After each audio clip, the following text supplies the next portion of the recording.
suivez Group Station Canada, le chemin de l'information. Bonjour, je suis Brianna Tepé, animatrice de l'émission Laval et sa jeunesse.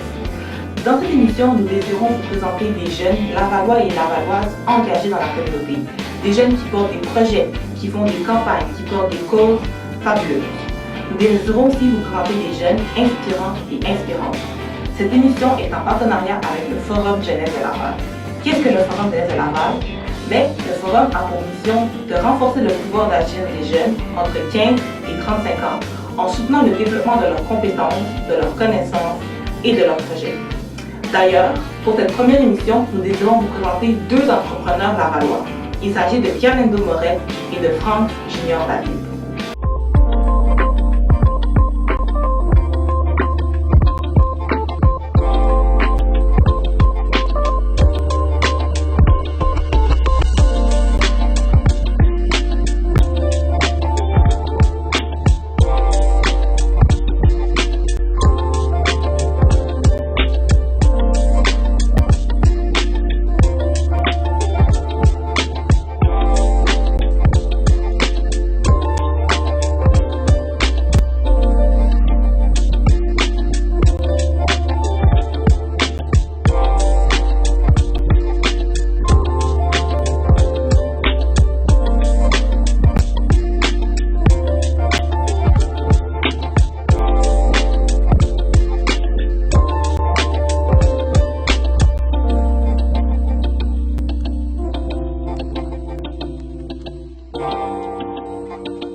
Bonjour, aujourd'hui nous recevons Pierre-Lendo Morette, un jeune entrepreneur de 27 ans. Bonjour Pierre-Lendo. Bonjour, ça va bien? Très bien, merci. Toi? Merci de m'inviter en passant. Ça fait plaisir. Donc, est-ce que tu veux nous parler un peu plus de c'est quoi ton entreprise, c'est quoi ton produit? Oui, bien sûr, absolument. En fait, mon entreprise, on a commencé à peu près il y a 5 ans à créer la machine en tant que telle. Puis présentement, on fait beaucoup d'activation de marque grâce à un produit qu'on a fait la conception. En fait, c'est des bornes de recharge cellulaire. Les bornes permettent aux gens de recharger leur téléphone et aussi aux marques de pouvoir faire leurs activations directement sur l'écran tactile de 15 pouces. Ok, donc c'est complètement sécuritaire. Donc les gens, quand ils vont à la borne, ils pluguent seulement leur téléphone au fil? Ouais, exactement. Mais en fait, la façon que ça fonctionne, c'est qu'il y a un écran tactile. Sur l'écran tactile, il y a la publicité de la marque qui est dessus. Les gens touchent la publicité, fait qu'il y a une interactivité entre la marque et l'annonceur. En fait, l'annonceur et le client, du moins. Puis, comment dire, puis il y a les casiers sur l'écran. Tu choisis le casier que tu veux, tu mets un mot de passe à 6 chiffres, un mot de passe qui est assez compliqué. Puis par la suite, le casier s'ouvre. Tu branches ton téléphone et tu fermes le casier. C'est aussi simple que ça. Et quand tu as le temps de récupérer ton téléphone cellulaire, donc tu remets le code et tu récupères ton téléphone par la suite. Oui, exactement. C'est ça, en fait. Comment dire, tu peux aller prendre le café. Admettons dans un centre d'achat, par exemple. Si tu n'as pas beaucoup de batterie, la plupart du temps, les gens, quand ils n'ont pas beaucoup de batterie dans un centre d'achat, ils ont toujours l'intention à retourner chez eux, en fait. Fait que ce qui fait avec la borne, c'est que quand tu n'as pas beaucoup de batterie, tu branches ton téléphone dans la borne, mais tu restes 2 minutes. Ça signifie que dans 2 minutes, tu vas t'ennuyer un peu. Tu ne vas pas rester 2 minutes à rien faire. Tu vas aller visiter les magasins, tu vas aller prendre le café, puis tu vas dépenser davantage dans les centres d'achat. Fait que pour les magasins à grande surface comme les centres d'achat, les centres sportifs et tout ça, fait que pour eux, c'est que du... c'est que du gâteau. Ouais, c'est que du gâteau. Fait que ça permet à leurs clients de rester, en fait, davantage. Ouais. Donc, est-ce que tu as déjà des partenariats avec des centres commerciaux, des écoles, des centres de loisirs, par exemple?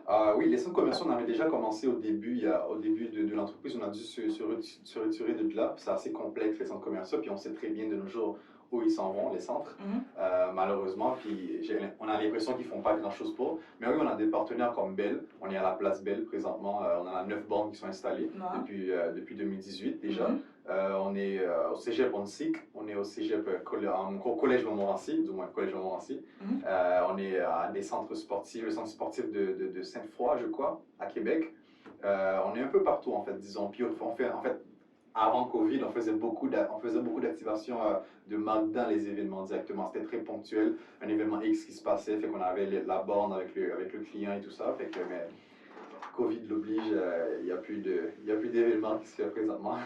Mais on espère que ça va reprendre bientôt, Ouais, comme ça ça, va toi reprendre. aussi, tu pourras reprendre tes activités. Oui, bien, tout en ça. fait, les activités continuent parce que l'entreprise, on veut vraiment aller dans une autre étape. Mhm. Fait qu'on est en train de travailler pour grandir l'entreprise. On va bientôt engager quelques personnes qui vont nous aider à faire, à aller là où nos ambitions là où nos ambitions nous le dictent, en fait, en quelque sorte. Ouais. Super. Ouais. Mais là, j'ai envie de retourner un petit peu en arrière. Mhm. Comment tu as commencé ton entrepreneuriat? Comment je l'ai commencé? Oui. Je ne l'ai pas commencé réellement ici au Québec. Mhm. Ça va faire 11 ans que je suis ici, dans quelques mois. Parce que tu es immigré d'Haïti, c'est Ouais, ça? exactement. Je viens d'Haïti. Je suis arrivé ici à 16 ans et demi. Mhm. Mais en Haïti. Tout seul? Non, avec ma petite sœur. Ma mère habitait déjà ici. Elle est venue nous chercher en Ok. Haïti pour qu'on puisse venir habiter à Laval, ici. Mhm. Yeah. Mais comment dire, fait que c'est ça quoi. En Haïti, il y a quelque chose d'assez courant. C'est que les gens ils vendent des choses pour survivre parce qu'on connaît déjà un peu les problèmes socio-culturels du pays, socio-économiques plutôt du pays en tant que tel. Fait que les gens vendent toujours quelque chose pour survivre. Fait que en me disant que j'ai été un peu dans cette mouvance-là, j'ai vu ma famille aller dans cette mouvance-là qui vendait des choses pour pouvoir nourrir les enfants, on vendait des choses pour envoyer les enfants à l'école et tout ça. Fait que je suis rentré un peu dedans. Ma grand-mère avait des trucs qu'elle vendait pour les écoles et les cahiers, des stylos et tout ça, mais elle les vendait tous les dimanches à côté d'une église. Ok. Fait que c'est juste les dimanches. Mais moi, ce que je faisais, c'est que je prenais ces cahiers, puis j'allais à l'école avec pendant toute la semaine. Fait que je vendais toute la semaine. Fait que je Wow. faisais plus d'argent que ma grand-mère. Wow. Ah, mais j'étais à peine au secondaire, quoi. Ok, donc ça c'est en Haïti, tu vendais des cahiers. Ouais, j'en ai toutes sortes de choses, puis écoute, ça a commencé comme ça, mais la famille ne savait pas nécessairement que je faisais ça, tu vois. Parce que Ok. c'était à eux de me donner de l'argent, c'était pas plutôt à moi de le créer. Mhm. Fait que c'était plus comme, j'étais trop jeune en quelque sorte Ok. pour, mais on s'entend en Haïti, tous les jeunes, tout le monde vend quelque chose. Pour Ah, survivre, exactement, justement. pour survivre. Fait que moi, en arrivant ici, j'ai vu les opportunités, je me suis dit, ben écoute, il suffit, j'arrête de survivre, je veux pas survivre, je veux vivre. C'est Mhm. ce que je fais. Fait que on a créé plusieurs entreprises. Lesquelles? Moi et mes ex. En fait, au début, ce qu'on a commencé à faire, parce que je déposais beaucoup de CV, puis j'arrivais pas à trouver un emploi. Mhm. Euh, À 16 ans. ouais, je suis arrivé 16 ans et demi, j'avais même pas encore 17 ans, je commençais déjà à déposer des CV, puis c'était impossible de trouver un emploi. Mhm. Je sais pas pourquoi, pour t'avouer. Ok. 17 ans, 18 ans, 19 ans, c'était C'était pas dans difficile 17 de ans. trouver des Ouais, emplois. c'était très difficile et pourtant il y en avait. Tous mes camarades allaient, on faisait nos CV au même endroit, puis ils avaient un emploi. Mais bon. J'étais même plus qualifié, peut-être que j'étais trop surqualifié, comme les gens disent. Mais fait que c'est ça, quoi. À un moment donné, je me suis dit, ben j'arrête. Je commençais à à couper des gazons. En commençant au gazon, ma mère, elle ne le sait pas encore, là, mais je prenais... Elle va le savoir! je prenais la tondeuse, je le mettais dans la voiture, Uh-huh. puis j'allais couper le gazon voisin, un peu plus loin dans le quartier. Puis après, pendant l'automne, ce que je faisais, c'est que je mettais des annonces sur Kijiji pour pouvoir monter des abris d'auto, quoi. Fait que des abris d'auto, on a commencé à le faire. Ça permettait à payer les cartes aux puces et tout ça. Puis pendant le printemps, je les démontais aussi, ces mêmes abris d'auto. Fait que ça faisait un peu d'argent. J'engageais quelques amis avec moi pour m'aider à le faire, ouais, exactement. Fait que c'était quand même assez intéressant comme processus. Puis après, on a créé des entreprises, d'autres entreprises un peu plus structurées. Enregistré aussi. Okay. Fait que par la suite, de fil en aiguille, InnovaPub est sorti, quoi. Ok, donc en ce moment, pour InnovaPub, c'est toi le fondateur, c'est toi qui dirige l'entreprise. Oui, exactement. Ok. Et les autres entreprises que tu as créées avec d'autres jeunes, est-ce que ça a bien marché, ça n'a pas bien fonctionné? En fait, des fois, les entreprises ne fonctionnent pas. Fait qu'on est supposé arrêter. Puis d'autres fois, elles fonctionnent trop bien pour ce qu'on est capable de faire, puis on est supposé arrêter. C'est ce qu'on a dû faire. Une fois, on avait ça fonctionnait trop bien. Oui, ça fonctionnait trop bien. Une fois, on est parti. Laquelle, par exemple? Une entreprise de figuration. Figuration? Exactement. Fait qu'on avait des figurants, puis il y avait des rôles, fait qu'il y avait des castings et tout ça. Fait qu'on était en train de les placer dans différentes séries. Puis un jour, il y a eu un boom? Oui, il y a une production américaine. Notre premier contrat, c'était une production américaine. Puis on était supposé leur donner 150 en figurants, à peu près 50 ou 150 en figurants, je ne m'en souviens plus vraiment.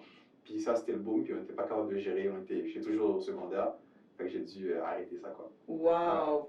Ok, quand même. Ça veut dire qu'il y a eu des projets qui n'ont pas marché parce que c'était pas assez suffisant. Exactement. Il y en a d'autres, ça marchait trop, donc tu ne pouvais pas. Mais là, je pense que tu as trouvé le juste milieu avec en fait, c'est ça. Le juste milieu, c'est la maturité de l'entrepreneur en tant que tel, à être capable de tenir tête, être capable d'aller chercher l'argent aussi, de chercher les ressources nécessaires pour pouvoir créer l'entreprise comme il faut, quoi. Ok, super, super. Donc maintenant, si on revient un peu à InnovaPub, ça fait 5 ans que tu as dit que l'entreprise est... Oui, ça fait 5 ans. Super. Donc, est-ce qu'avec InnovaPub, juste particulièrement avec cette entreprise-là, tu as rencontré des défis particuliers ou des obstacles? Des défis, des obstacles, il y en a à chaque jour. Il y en a à chaque jour. Déjà, le COVID, c'est le défi. Ça, c'est le défi à tout le monde. Mais comment dire, oui, j'ai rencontré des défis, des obstacles. Je dirais, le plus gros défi que j'ai rencontré, c'est de faire face plutôt à la dépression. C'est ce que beaucoup d'entrepreneurs, des fois, n'osent pas nécessairement dire. Je le dis, mais parce que ça me permet plutôt d'avancer et non pas de me... c'est comme si je pense que verbaliser ce moment de ma vie qui était très difficile, c'est que ça allait très bien dans l'entreprise, mais personnellement, je me sentais pas bien en fait. Ok. Fait que... tu n'avais pas à t'épanouir dans qu'est-ce que tu produisais. Oui, en fait, c'est ça, parce qu'à un moment donné, j'avais l'impression que je travaillais tellement, puis j'étais juste plus capable, j'aimais plus ce que je faisais, j'étais démotivé. Mais c'était un début de dépression, puis ça allait pas bien. J'étais très impliqué, j'étais un peu partout aussi. Puis disons que je m'étais brûlé un peu en quelque sorte. Fait que j'ai dû me refermer un peu sur moi-même pour pouvoir mieux grandir. Et pourtant, tout ce que je voulais, c'est que l'entreprise fleurisse, fasse de l'argent, qu'on puisse engager plus de monde et tout ça. Mais c'était en train d'arriver, puis j'étais juste plus capable personnellement. Puis j'ai dû arrêter mes implications au forum. J'ai dû arrêter mes applications à la chambre de commerce, j'ai dû arrêter mes applications un peu partout. Fait que là, ouais, c'est ça quoi. Mais les difficultés, c'était plus au niveau personnel qu'entrepreneurial. C'est clair parce que créer une entreprise, on a besoin d'aller, la plupart du temps, on a besoin de créer un réseau. Parce que c'est le réseau le plus important, c'est pas l'argent pour commencer, c'est le réseau. Fait que si tu as le réseau, l'argent va venir avec. Fait que, puis après, on a dû chercher l'argent, on a dû créer, comment dire, les bornes de recharge cellulaire de A à Z. C'est vous qui l'avez fait tout seul? Oui, en fait, on a fait la conception de tout ça, puis la fabrication, malheureusement, présentement, est faite en Chine. Parce qu'au Québec, c'est quand même assez compliqué de... il faut avoir des fonds extraordinaires pour pouvoir créer quelque chose de A à Z ici. Même si ça existe aussi des façons de faire, parce qu'on est en train de travailler pour les refaire de A à Z ici au Québec, refaire la conception, refaire la fabrication d'ici, puis on est à 2 doigts de pouvoir sortir une borne 100% québécois. Wow, ben j'ai hâte, puis j'ai hâte de voir ça. Mais si on retourne un petit peu à les obstacles que tu as pu dire, comme tu as dit, la dépression et tout.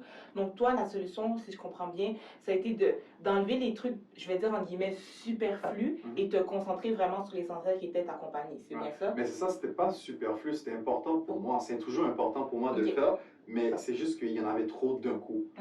Tu sais, quand ça fait tellement longtemps que tu travailles sur des projets, parce qu'au début, l'entreprise ne donnait pas de salaire. Il n'y avait pas de salaire qui était donné à l'entreprise. C'était donnant, donner, puis il n'y avait pas de retour encore. Il n'y avait pas de retour, mais le jour où il y a eu le retour, j'étais comme... Wow. Oh. Mais c'est là que j'ai remarqué, parce que j'étais plus sur la pression, c'est là que j'ai remarqué, wow, il y en avait trop sur mes épaules en fait. Parce que j'étais en performance, j'étais en super-performance, je performais. Puis quand je savais que ça allait mieux, mais c'est là que je me suis permis de me relaxer un peu, puis c'est là que j'ai vu qu'il y avait trop de choses sur mes épaules, puis c'est là que tu t'en rends compte en fait. Ouais. Et l'obstacle COVID, comment ça s'est passé pour toi? Comment tu as géré ça? Pour certaines personnes, c'est beaucoup de difficultés. Pour moi, c'était une opportunité. Wow. C'était une opportunité, pas en fait l'entreprise, personnellement c'était une opportunité. L'entreprise a été sur pause, bien sûr. Oui. Mais après le déconfinement, ça a pas mal repris graduellement. Genre à peu près 55% des choses ont repris. Mais c'était une opportunité pour moi. C'est être capable de me ressourcer encore. C'est important de le faire, être capable de le faire en tant qu'entrepreneur parce que souvent il y a tellement de pression puis on oublie de le faire. Ouais, c'était une opportunité pour me reposer, de me ressourcer, de savoir c'est quoi qui avait... qui marchait bien, qui marchait moins bien. Exactement. Et justement réfléchir à la nouvelle borne qui va ressortir. Exactement. La nouvelle borne, ça fait déjà un moment qu'on y travaille. Okay. Mais la nouvelle borne va sortir l'année prochaine. Je dirais l'été prochain, on aura une borne 100% faite au Québec. L'été prochain? Ouais, exactement. Wow. Fait que même avant, en fait, ouais. Fait qu'on a hâte, quoi. Ben moi aussi, j'ai très hâte de voir ce produit-là. Ça devrait être intéressant, une borne 100% québécoise. Et donc, c'est super tout ce que tu fais et tout, mais je crois bien que tu parlais tantôt de tes différentes implications. Je trouve d'ailleurs qu'il y en a une que tu fais particulièrement, qu'on parle d'engagement communautaire, d'engagement social, le projet Envoyer 100 enfants à l'école, c'est bien ça? Exactement. En fait, c'est un projet qu'on a parti il y a l'année dernière. Toi et un groupe d'amis, c'est ça? Oui, exactement, un groupe d'amis, parce que s'entend, il faudrait être en groupe, je ne peux pas tout faire tout seul, j'ai arrêté d'essayer de tout faire tout seul. Oui, exactement, comme on l'a discuté tout à l'heure. Exactement. Fait que c'est ça, on a parti ce projet qui est d'envoyer 100 enfants à l'école en Haïti, dans la province, comment dire, de Plateau Central, à Belader, plus précisément, à la ville de Belader, au lycée de Belader. Fait que on est allé en Haïti l'année dernière. On a pu sélectionner, c'était très difficile dans un lycée qui avait des centaines d'élèves de sélectionner seulement 100. Mais par contre, on avait des quotas, on s'était dit on va faire que 60% de ces élèves soient des jeunes filles, parce que c'est encore plus difficile en Haïti pour les jeunes filles d'aller à l'école. Surtout quand les parents n'ont pas l'argent, ben, c'est les jeunes filles qui écopent, c'est eux qui ne vont pas à l'école, les gars ils vont à l'école.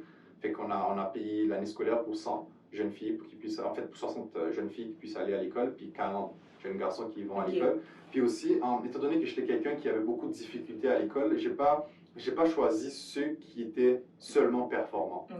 Ceux qui avaient aussi des difficultés scolaires également. Exactement. C'était très important pour eux parce que c'est eux que les parents arrêtent de payer l'école en premier. C'était important pour moi de les supporter dans ce cas pour leur dire, ben, écoute, on croit en vous, c'est pas parce que vous n'êtes pas capable. C'est parce que c'est compliqué l'école présentement que en fait, il faut tout abandonner. Exactement, il faut tout abandonner parce que ces personnes-là, la plupart du temps, ils performent encore mieux dans la vie réelle qu'à l'école. Fait que s'ils arrivent à avoir la base de l'éducation, il faut juste leur donner un coup de pouce, une petite lancée. Exactement, et leur dire qu'on croit en eux, quoi. Donc, c'est quoi un petit peu le montant que vous avez récolté, puis comment est-ce que vous avez récolté ce montant-là pour envoyer 100 enfants à l'école? Ben, en fait, le truc, c'est qu'on voulait récolter 5 000 $ pour envoyer les enfants à l'école pour être capable de payer l'uniforme. L'uniforme pour les élèves, leur payer les matériels scolaires, et leur payer l'année au complet. Et des frais de scolarité? Oui, des frais de scolarité pour l'année au complet. Malheureusement, on a pu amasser seulement 1 800 $, ce qui était génial. Pourquoi? Parce que ça a permis de payer l'année au complet. 1 800 $ canadiens permet de payer l'année au complet de scolarité pour 100 enfants à l'école. Wow, OK. Dans un lycée public, par contre. Parce que 90% de l'éducation en Haïti, c'est comme... Des privés, des écoles privées. C'est des vrais business, en fait. Fait que dans le fond, ça a permis... Seulement 1 800 $ a permis de payer l'éducation pour 100 enfants à l'école. Fait qu'avec 5 000 $, on aurait pu payer les uniformes et tout ça pour tout le monde. Puis en même temps, les gens, je veux dire, l'économie locale aurait pu en profiter aussi. Les couturières et tout ça, ils auraient pu faire plus d'uniformes et tout ça. Mais on a pu ramasser seulement 1 800 $. Fait qu'au moins 100 enfants ont pu aller à l'école. Fait que c'est vraiment peu pour pouvoir comme aider les enfants, quoi. Ici, je pense que 1 800 au cégep, c'est... Ouais, c'est ça. Et donc, comment est-ce que vous avez ramassé l'argent? C'était des campagnes de financement sur Internet? Exactement, on a fait une campagne sur Facebook. Puis ça a vraiment bien marché. Il y a du monde qui m'ont supporté beaucoup. Mes amis m'ont supporté sur Facebook. D'autres personnes qui ne sont pas sur Facebook m'envoient des virements aussi. D'autres personnes qui l'ont vu m'ont signé des chèques. C'était vraiment génial. En fait, d'ailleurs, je les remercie tous qui vont probablement écouter l'émission. Puis ça a vraiment fonctionné. Puis on aimerait ça le recommencer cette année. On sait que on se prend un peu à la dernière minute, mais c'est parce qu'il y avait tout le Covid, qu'est-ce qui se passe, on ne savait pas trop si les écoles allaient se réouvrir en Haïti et tout ça, mais les écoles sont en train de reprendre graduellement. En Haïti présentement? En Haïti présentement, fait qu'on s'est dit, ben écoute, il faut absolument qu'on refasse ça, parce que dans les 100 enfants, je ne serais même pas étonné que près de 40% arrêtent d'aller à l'école, en fait. Ils ne vont pas à cause de Covid ou parce que leurs parents n'ont pas assez d'argent, parce que l'économie a été malmenée, quoi. OK, donc c'est la première fois que vous faites ce projet-là. C'était l'année dernière? C'était l'année dernière. Fait cette année, on aimerait ça pouvoir le refaire. Fait que d'ailleurs, on cherche des bénévoles. Donc, où est-ce qu'on peut vous suivre pour justement, si on veut participer à la campagne de financement? Exactement. En fait, on a la page, la page Facebook de l'organisme, on peut dire, parce qu'on veut que ça soit un organisme, une fondation éventuellement, de 100 enfants à l'école. Et aussi la page Instagram aussi de 100 enfants à l'école. Donc c'est ça, donc allez suivre la page 100 enfants à l'école pour justement participer à cette campagne de financement-là qui a pour but d'envoyer 100 enfants. En fait, c'est nos enfants à l'école. Nos enfants, ok, donc c'est nos enfants. Donc allez suivre la page Nos enfants à l'école sur Facebook et Instagram. Les gens peuvent vous donner de l'argent directement sur la page. Non, pas du tout. En fait, étant donné qu'on veut refaire la campagne, dans le fond, c'est là que les gens vont pouvoir redonner assez tôt. Assez tôt. Donc, les gens peuvent aller suivre et vous encourager dans ce mouvement-là. Waouh, c'est un super beau projet. Merci. Est-ce que tu as d'autres projets comme ça communautaires que tu portes présentement? D'autres projets communautaires, non, mais par contre, ce serait bien. En fait, je crois, parce que j'ai pris des formations il n'y a pas si longtemps pour pouvoir siéger sous des conseils d'administration, des organismes, entre autres, des organismes à but non lucratif ou lucratifs en tant que tels. Fait que, disons que j'essaie de voir c'est quoi les opportunités en ce sens pour être capable de siéger sous les conseils d'administration de grandes corporations aussi, pour être capable de faire une certaine représentativité aussi des jeunes ouais, et de des la jeunes. communauté. Exactement, ouais. Ok, c'est super, wow. Absolument. Fait qu'on te le souhaite, puis on espère cette fois-ci que tu vas être accepté, mais en tout cas, moi, je crois vraiment beaucoup en toi. Merci. Et est-ce que, c'est quoi si on retourne un petit peu à ton entreprise et ta vie et tout ça, est-ce que tu as une vision pour l'avenir, une vision pour ton entreprise, pour tes différentes implications? Vision, c'est que la vision qu'on a, c'est que d'ici 3 ans, qu'on soit l'une des entreprises les plus dans le domaine où on s'en va, parce que présentement, on est en train de restructurer un peu l'entreprise, et je ne vais pas en dire davantage présentement, mais d'ici 3 ans, on veut se tailler une place d'importance ici à Montréal, en fait. Ouais, sur l'île de Montréal et la grande région de Montréal en tant que telle, qui fait qu'on sera carrément indétrônable. C'est ça. Wow! Ouais. OK, donc c'est quand même une grosse vision d'ici 3 ans. Absolument, absolument. On vous le souhaite. Et votre entreprise, quand vous dites nous, vous êtes combien de personnes un petit peu qui est dans cette entreprise-là? En fait, présentement, on travaille avec des sous-contractants, puis présentement, on va aussi engager 2 nouvelles personnes d'ici la fin de l'année, qui va nous aider à supporter la croissance de l'entreprise. Tout ce qui est administration. Exactement, la croissance de l'entreprise. Puis l'année prochaine aussi, on va engager 3 nouvelles personnes d'ici le printemps de l'année prochaine. Donc, présentement, vous êtes 3 personnes, puis vous avez visé une vingtaine de personnes? Non, pas une vingtaine. En fait, présentement, on est 4 personnes qui travaillent dans l'entreprise. Puis, en fait, on va engager 2 nouvelles d'ici la fin de l'année. Puis, l'année prochaine, on aimerait engager 3 nouveaux pour soutenir la croissance en tant que telle. Wow! Ouais. Donc, je vous souhaite vraiment cette croissance-là dans la grande région de Montréal d'ici 3 ans. Puis, on va continuer de te suivre aussi avec ton entreprise, tes différentes applications ou tes futurs postes dans les conseils d'administration. Merci beaucoup d'avoir accepté notre invitation de venir nous parler ici à Groove Station Canada. C'était Carlendo Morette, un entrepreneur de 27 ans. Merci Carlendo, à la prochaine. Merci Brianna, à la prochaine.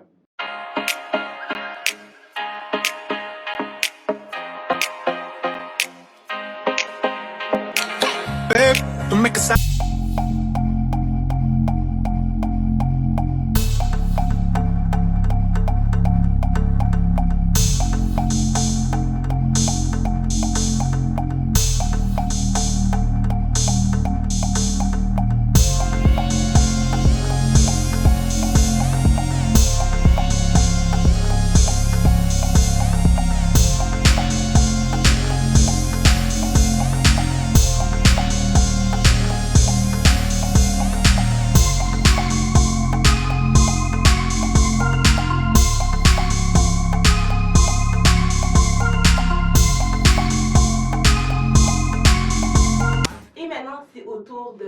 Junior David qui est à la tête de la Fourchette Remplie. Bonjour Junior. Salut, ça va bien? Oui, ça va bien et toi? Super, merci. Donc, est-ce que tu veux nous parler un petit peu plus de c'est quoi la Fourchette Remplie? Oui, en fait, la Fourchette Remplie, c'est une entreprise de repas prêts à manger, santé. C'est fait pour le monde qui n'ont pas le temps de cuisiner ou le monde qui veulent se maintenir en forme. C'est bon, donc les gens ils peuvent commander leurs produits sur Internet en venant directement dans votre magasin, dans votre restaurant? Oui, en fait, on a une succursale sur Concorde à Laval. Le monde, ils peuvent soit venir directement sur place, on a un menu disponible sur place si quelqu'un veut commander sur place. Mais on a sur notre site internet, c'est là qu'il y a vraiment tout le menu, tout ce qu'on fait, c'est vraiment sur le site internet, puis le monde commande en ligne. Soit qu'on fait la livraison, ou sinon ils viennent le chercher en magasin, c'est comme qu'ils veulent. Est-ce que vous avez des partenariats avec des services de livraison, genre Uber? Non, on a nos propres livreurs. J'ai 3 personnes qui font des livraisons. Moi aussi, j'en fais des fois quand c'est achalandé, puis il y a vraiment beaucoup de livraisons. Mais non, je ne sais pas faire avec... Oui, ben, en fait, au magasin, on a Uber Eats, oui, mais pour un menu spécial en magasin. Mais sinon, pour les repas prêts à manger, santé, on a vraiment nos livreurs qui sont disponibles pour faire la livraison. Puis, est-ce que les repas santé, c'est quoi? C'est du poisson, c'est du poulet, c'est du riz? On a au-dessus de 30 repas différents, puis c'est tout placé sous des catégories. Fait qu'on a un menu fitness où tu vas retrouver du poulet, du bœuf, la dinde, des crevettes, du saumon, du bison. Il y a vraiment beaucoup de choix. Qu'est-ce qui est intéressant avec ce menu-là, c'est que tu peux sélectionner le nombre de grammes de protéines que tu veux et l'accompagnement que tu veux aussi. Fait que je donne un exemple. si tu as un plan nutritionnel fixe, tu peux exemple, choisir d'avoir 125 grammes de poulet avec, je sais pas moi, patates douces et légumes. Fait que tu peux vraiment construire tes repas chez nous. Fait que moi, c'est quelque chose que je trouve vraiment intéressant parce qu'il y a du monde qui suit des plans nutritionnels. Et tu sais, des fois, rentrer à la maison, cuire, préparer ses plats, peser tous ses plats, ça peut être long pour quelqu'un. Alors, tu sais, nous, c'est ça qu'on fait. Ensuite, on a des repas keto aussi. Il y a du monde, pour le monde qui suit ce type de régime-là. On a aussi une autre catégorie, c'est inspiration du moment. Ça, c'est plus des repas pour monsieur, madame, tout le monde qui veulent juste manger, bien manger, sans nécessairement avoir à calculer leurs grammes de protéines et tout. Puis on a aussi des repas végés pour les végétariens, bien sûr. Ah, fait que c'est intéressant. Fait qu'en quelques clics sur le site internet, les gens peuvent tous choisir ça et se faire livrer à la maison après, je sais pas moi, une longue journée de travail. Exactement. C'est plus des repas pour la semaine, tu peux choisir. Il n'y a pas de minimum chez nous. Fait que ça qui est intéressant, c'est exemple, tu veux 3 repas, 5 repas, mettons tes dîners pour la semaine, ben, le monde peut commander 5 repas. Si tu veux 12 repas, dîner, souper pendant 6 jours, tu as l'option aussi, il y a des forfaits qui sont faits. C'est super bien fait pour le vrai, honnêtement. Puis qu'est-ce que je trouve fun, c'est que c'est bon pour tout le monde. Tu sais, tout le monde peut y trouver qu'est-ce qu'il a besoin dans notre aussi bien pour les sportifs que les gens, monsieur, madame, tout le monde. Exactement. Fait que, on touche vraiment tout le monde, pratiquement tout le monde. OK. Et parlons un peu plus du restaurant. Donc, les gens peuvent venir commander, mais peuvent venir aussi manger dans votre restaurant. Mais dans le fond, qu'est-ce que j'ai décidé de faire, c'est que initialement, qu'est-ce qu'on faisait, c'était vraiment des commandes en ligne seulement. C'est-à-dire, le monde commandait, soit ils venaient chercher leur commande, ou sinon, on faisait la livraison. Mais tu sais, vu qu'on est sur un boulevard, souvent le monde s'arrêtait. Ah, c'est quoi qui se passe ici? C'est quoi vous faites? Fait que quand j'ai décidé de faire, c'est qu'on a pris une partie de notre menu qui est en ligne, puis on l'a mis en take-out. C'est-à-dire que monsieur, madame, tout le monde peut rentrer en magasin, comme maintenant ou peu importe quand, puis choisir quelque chose dans notre menu take-out. On a mis des sandwichs, les salades, des smoothies, des boules énergétiques. Fait que tu sais, c'est comme une partie du menu qu'on a mis en take-out, puis là, on va rajouter d'autres affaires aussi, les pokéballs, exemple. On va faire des chilis cet hiver, des potages. Puis ça, c'est accessible à tout le monde. C'est pas une grosse salle à manger, il y a 3 places disponibles sur place. J'ai plus voulu monter la place pour la cuisine. Fait que j'ai vraiment investi dans la cuisine, c'est-à-dire qu'on a une super de grosse cuisine.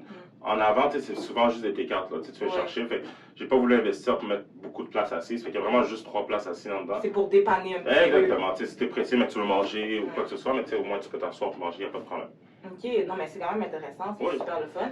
Puis ça fait combien de temps que tu développes ce projet-là? Au fait, ça fait 5 ans que j'ai la fourchette remplie.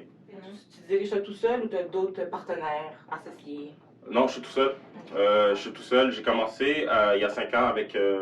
au fait, quand j'ai commencé, j'avais rencontré un chef cuisinier.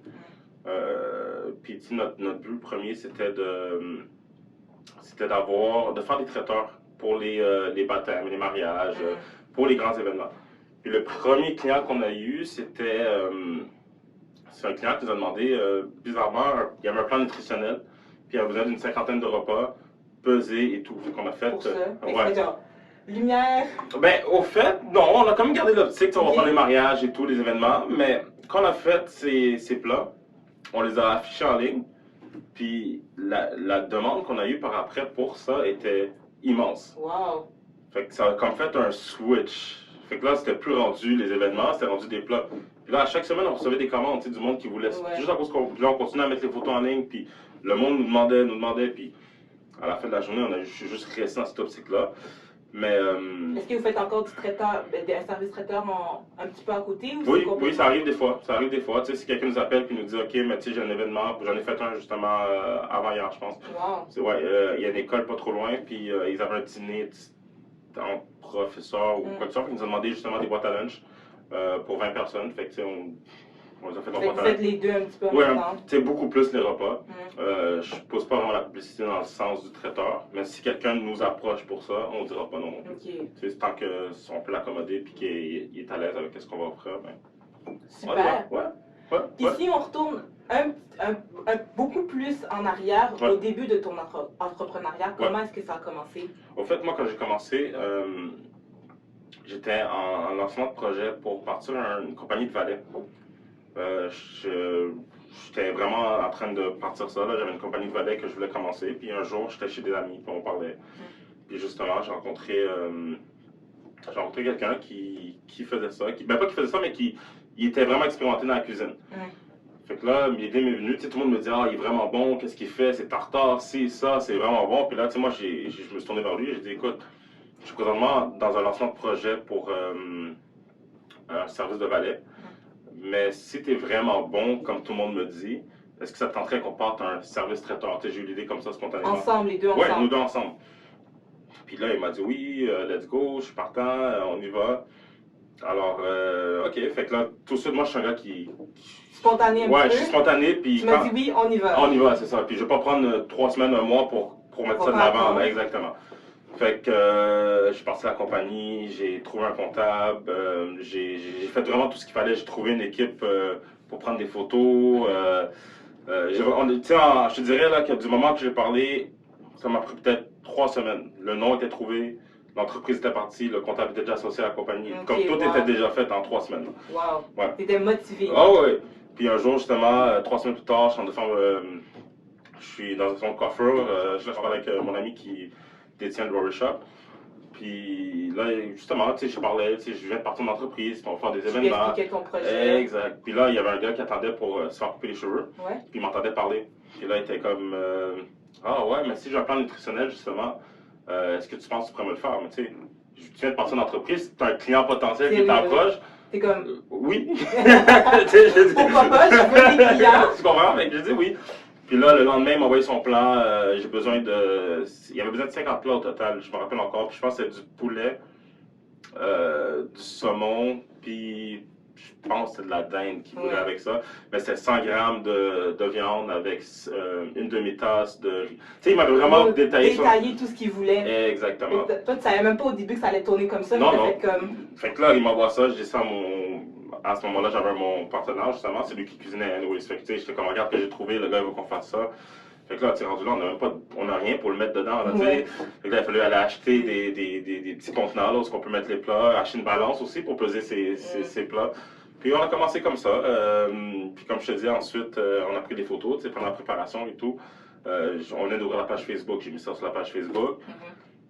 Et je te dis, ça a été instantané. Là. Le monde, dès le premier coup. Dès le premier coup, le monde, ah, moi aussi j'en veux. Ah, moi aussi j'en veux. Ah, vous faites ça, des plats? Oui. Puis je te dis, là, ça a commencé. Ça a décollé comme ça. Ouais, puis là, on a commencé. Là, je pense que la semaine d'après, on avait déjà 6-7 clients déjà. Wow. Récurrents, là. Ben, oui, ben, tu sais, plus ça avançait, plus on avait des nouveaux clients qui embarquaient, puis tout. Fait que je te dis, ça n'a pas été long, là, pour partir, là, pour de vrai, là, ça n'a vraiment pas été long. Ensuite, il y avait un boxeur, Iledo Alvarez, qui était un bon ami justement à mon associé dans ce temps-là. Fait que, tu sais, Alvarez, on y a fait des repas, il a mis ça sur ses réseaux sociaux, fait que là, ça a fait encore un gros boom. Un plus gros boom, puis après ça, ça a été un effet boule de neige, puis non, sérieux, je te dis, du moment qu'on a commencé, ça n'a jamais, ça a parti tout de suite, là, je te dirais. Wow. Ouais. Mais c'est bon parce qu'au début, vous n'avez même pas pensé à faire ça. Vous pensez à un service traiteur. Exact, puis ça a vraiment pris une autre tournure, là, 100%. Là, fait mais comme aujourd'hui, maintenant, vous faites les deux, fait que c'est plus du repas santé. Ouais, mais tu sais, pour être honnête, on fait pas beaucoup de traiteurs aujourd'hui. J'en fais, mais comme je te dis, les publicités qu'on pousse, c'est pas le traiteur. Je fais pas de publicité pour le traiteur, vraiment. Okay. C'est vraiment si quelqu'un me dit, ah, ben, tu sais quoi, j'ai besoin d'un service traiteur, est-ce que vous êtes disposé pour le faire? On va le faire. Oui. Tu sais, j'ai des cuisiniers qui sont capables de le faire, puis qui sont très bien qualifiés pour faire ça. Fait que c'est sûr qu'on va le faire, mais tu sais, vraiment, la business en tant que telle, c'est les repas prêts à manger. Fait que c'est vraiment ça que... Comme quoi, des fois, parler de son projet autour de soi pour avoir des avis, ça peut vraiment faire décoller le projet en tant que tel. C'est fou. Fait que moi, si j'en conseille à quelqu'un, là, c'est parler de vos projets, parler. Parce que des fois, tu sais jamais sur qui tu peux tomber aussi. Hein. Tu peux tomber sur des investisseurs, tu peux tomber sur du monde qui croit en toi, tu peux tomber sur quelqu'un qui avait la même idée que toi, vous vous mettez ensemble, vous mettez ça plus gros. C'est fou. C'est parler. Puis sérieusement, moi, c'est comme ça que ça a commencé, parce que si j'aurais pas été cette journée-là, dans le barbershop, en train de parler de mon projet. Rien de tout ça. On ne serait pas ici aujourd'hui. Ben, on serait peut-être ici, mais pas pour les repas prêts à manger. Tu sais, peut-être que là, c'est le service traiteur que je te parlerais, tu comprends? Fait que c'est pour ça que, tu sais, des fois, tu sais, la vie fait bien les choses, puis, tu sais, si tu as la chance de parler, puis de juste, tu sais jamais sur qui tu peux tomber, là, en gros, là. Donc là, tu as dit que dans ton entreprise, ça décollait, ça allait bien, mais est-ce qu'il y a eu des moments où c'était plus difficile, là, des obstacles ou des différents défis? Oui, ben au fait, justement, quand j'ai commencé, c'était avec le partenaire que j'avais.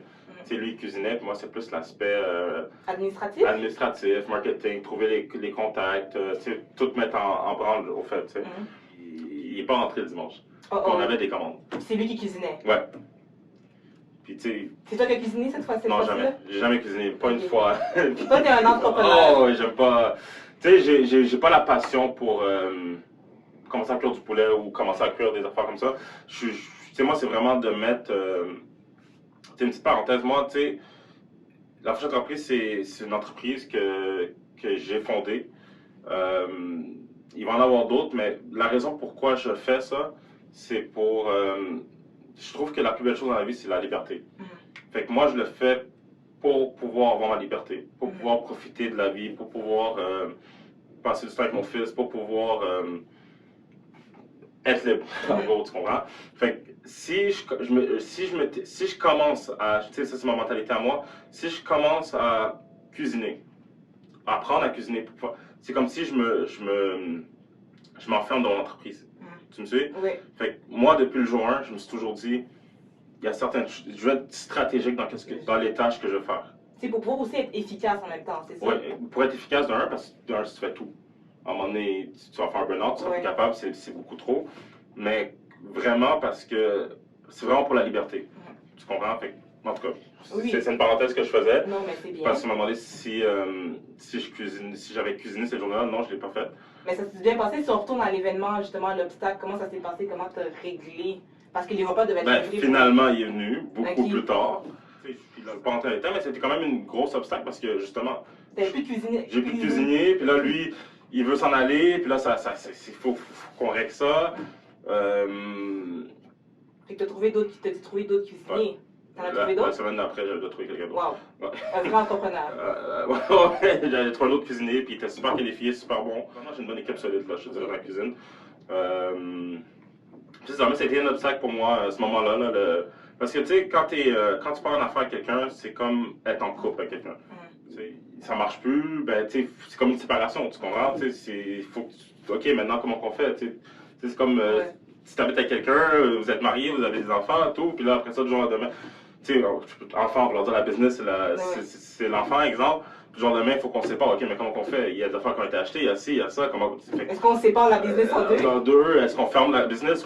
C'est un peu compliqué. Oui, ça a été, je pense, une des plus gros obstacles que j'ai vécu dans mon entreprise. Puis c'est pour ça qu'après cet obstacle-là, j'étais très réticent d'avoir un partenaire.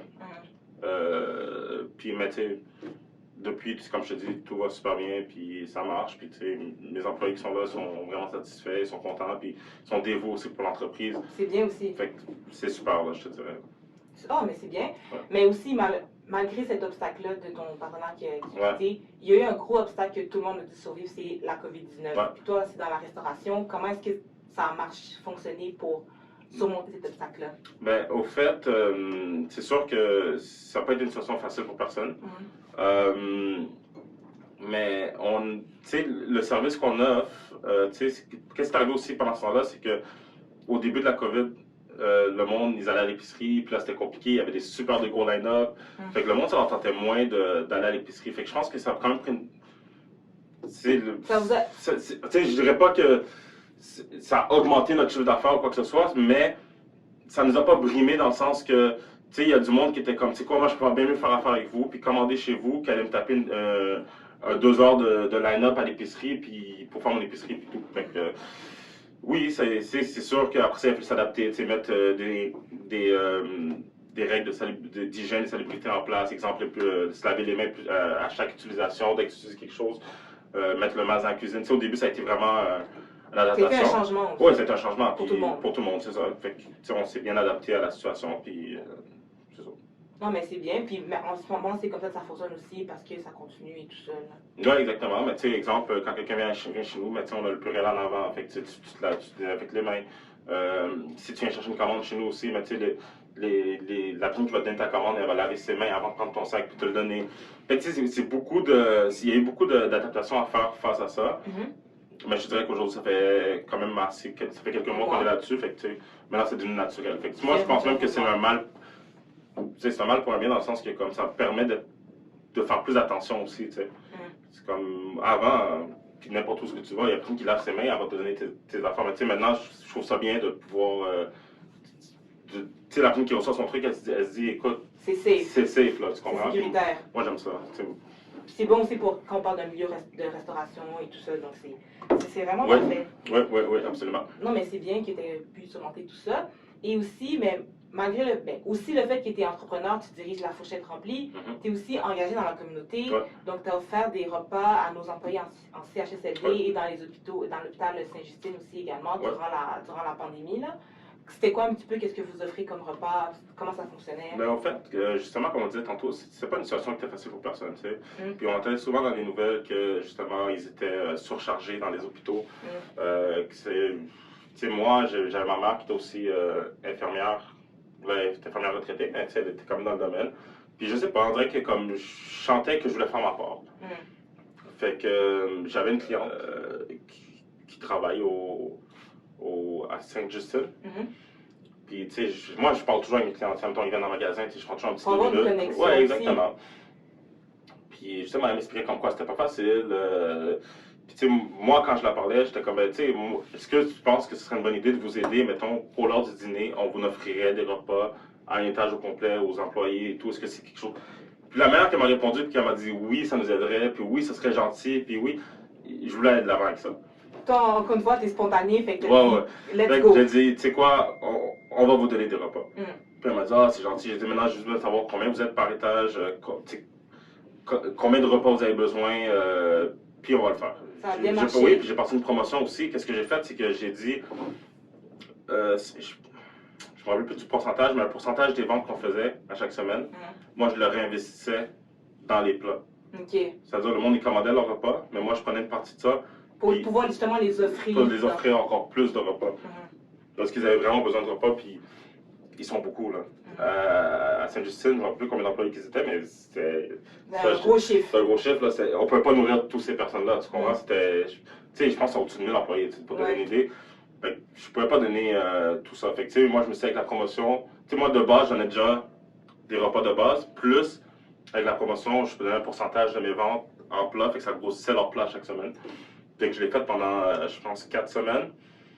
Après, tout un étage complet à Sainte-Justine, est-ce que tu as alterné ou c'était... Ben, au fait, avec le COVID puis tout, moi, j'avais comme rendu là, je donnais ça à la direction de Sainte-Justine, puis tu sais, c'est eux qui s'occupaient. Exactement. Fait que moi, j'essaie de juste en amener le plus possible à chaque semaine. Tu sais, voici qu'est-ce que je vous offre, puis essayez d'en donner le plus possible, puis ça peut vous aider, tant mieux. Non, mais c'est un beau geste parce que c'est quand même 1000 employés, 4 semaines. Après, en fait, c'est un mois de repas, fait que c'est un beau geste. Ah ouais, mais ensuite, j'ai continué à CHSLD à Annecy, qui m'ont contacté aussi. Tu sais, sûrement, ils ont parlé à travers Sainte-Justine, ça besoin d'aide, puis tout. Fait que je les ai aidés aussi pendant 4 semaines, aussi. Puis c'est ça. Puis tu sais, moi, je voulais faire ma part aussi. Tu sais, comme je te dis, on était tous là-dedans ensemble. Fait, tu sais, si je peux... Est-ce qu'eux aussi, c'est 4 semaines, hein? Ouais, 4 semaines. Okay. 4 semaines le CHU, puis 4 semaines le CHSLD. OK. En alternance ou en même temps? Non, en alternance, parce que je m'étais engagé, je pense, avec eux, tu sais, j'ai dit pendant les 4 prochaines semaines. Parce qu'à ce moment-là, c'est l'inconnu pour tout le monde. Hein. On ne savait pas combien de temps ça allait durer le confinement, le COVID et tout. Fait que, tu sais, moi, je m'étais engagé sans même savoir. Tu sais, j'ai dit, pour les 4 prochaines semaines, on s'occupe de vous. Ah, ok, c'est bon. Mais ça faisait aussi un poids de moins sur leurs épaules aussi, que tu puisses leur faire. Absolument. Écoute, ils m'ont envoyé une lettre après tout ça. Puis sérieusement, là, c'est le temps qu'ils prennent d'écrire la lettre, puis de dire, c'est super apprécié que vous avez fait pour nous, ça a changé la dynamique, ça a aidé. Tu sais, j'étais comme wow aussi. Puis tu sais, c'est fun, tu sais, j'étais comme, j'ai décidé de faire ça, puis finalement, ça a bien tombé, ils ont bien aimé ça, puis... À refaire peut-être? Super, c'est sûr, c'est sûr. Cool. Si jamais il y a une situation que, je sais pas, moi, je vois que quelqu'un est mal pris dans quelque chose, tu sais, moi, je suis quelqu'un de base qui aime ça aider, tu sais. Fait que si je vois que je peux aider quelque part, puis faire une différence quelque part, je vais toujours le faire. Est-ce qu'il y a d'autres projets comme ça, communautaires, ou des projets sociaux pour l'avenir? Comme je t'ai dit, je suis spontané. Hein? Fait que c'est pas, moi, je suis pas le genre de gars qui planifie, OK, je vais faire ça. C'est vraiment, tu sais, je suis spontané, je sors beaucoup, je rencontre beaucoup de personnes. Fait que, tu sais, c'est comme ça que ça, pour moi, c'est comme ça que je fais mes projets communautaires, c'est en parlant, c'est en quand je rencontre quelqu'un puis je vois qu'il y a un besoin quelque part, ben c'est là que. Mais c'est sûr qu'il va y en avoir d'autres. Depuis le début de mon entreprise, depuis 4 ans, je le fais à chaque année. Pour moi, c'est. Tu sais, une année, qu'est-ce qu'on a fait? C'est. On s'est promené au centre-ville, puis on a donné des repas aux itinérants. Puis moi, à la fin de la journée, tu sais, moi, quand je fais des petits gestes comme ça, puis je vois le sourire dans la face du monde après, pour moi, je suis content là aussi. Là, c'est ça la vraie récompense en ouais. fait, de ton organisme. De mon entreprise. Ben oui, tu sais, pour moi, la récompense de mon entreprise, c'est. Puis ça devrait être ça pour tout le monde, c'est pas d'arriver tout de suite. Au top. Ouais, exactement. C'est d'y aller graduellement. Graduellement. Puis chaque fois que tu fais un accomplissement, ben, chaque petit accomplissement que tu fais, tu dois le célébrer, puis tu dois être content parce que si tu les additionnes, c'est là que tu vas te rendre où ce que tu veux te rendre, tu sais. Wow, c'est vraiment bien. Fait que justement, en parlant d'avenir, parlant d'aller jusqu'au top, est-ce que tu as une vision pour ton entreprise La Fourchette Remplie ou tu as d'autres entreprises que tu aimerais démarrer? Ben, tu vois, moi, je me donne des objectifs aussi personnels. D'ici 2021, j'aimerais ça partir une nouvelle entreprise, tout en gardant La Fourchette, bien sûr. Pour La Fourchette Remplie, j'aimerais ça, peut-être, tu sais, j'ai plusieurs idées en tête, mais peut-être le franchiser. Parce que là, j'ai une boutique, puis j'avais une idée en tête comment je pourrais faire ça, mais peut-être le franchiser, tu sais, en avoir plusieurs. Puis ça limiterait aussi, tu sais, parce que là, présentement, on a une boutique, mais on livre partout au Québec. Oui, il y a une section du Québec qui est livrée par ProLater, mais il y a quand même une bonne section qui c'est nos livreurs à nous. Fait que je me dis, tu sais, si, exemple, j'ouvre une fourchette sur la Rive-Sud, ben, les commandes qui rentrent sur un certain périmètre de la Rive-Sud sera envoyées dans la boutique de la Rive-Sud. C'est juste...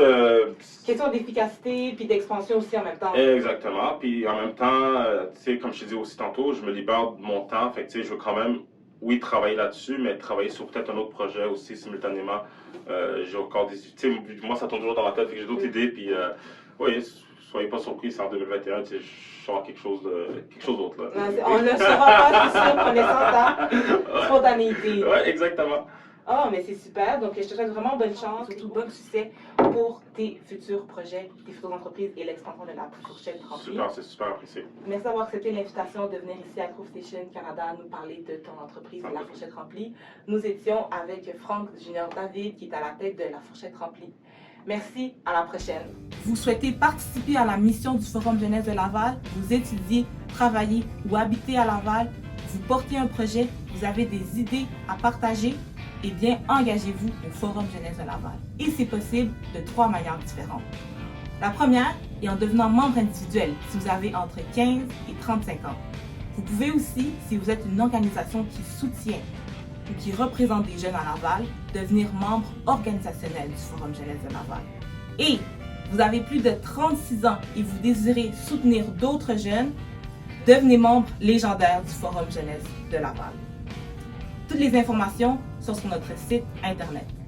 C'était Brianna Tepé à Groove Station Canada TV pour l'émission Laval et sa jeunesse. Vous suivez Groove Station Canada, le chemin de l'information.